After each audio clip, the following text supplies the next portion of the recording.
So in this realtor.com tutorial video, I am going to be showing you guys how to edit amenities filter or how to edit the amenities filter here on the realtor.com mobile application. So the first thing you have to do is open up realtor.com. Once that is done, go to the bottom left, press on the search button, then go to the top left here beside price, press on filters.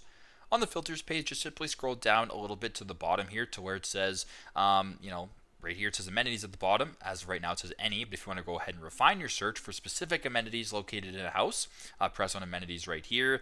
Now when you're on the amenities page, you can go ahead and select whatever one you want. So if you want maybe a house that has a pool, or a house that's on the waterfront, a house that has a basement, the house that has an elevator, whatever the case may be, you can select that. You can select the amenities that you're looking for. Once that's done, go ahead and press on apply.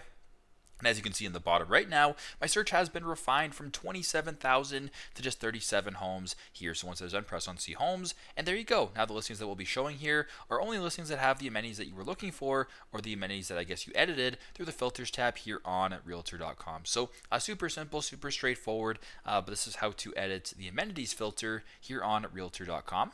Thanks again for watching, and hope this video helps.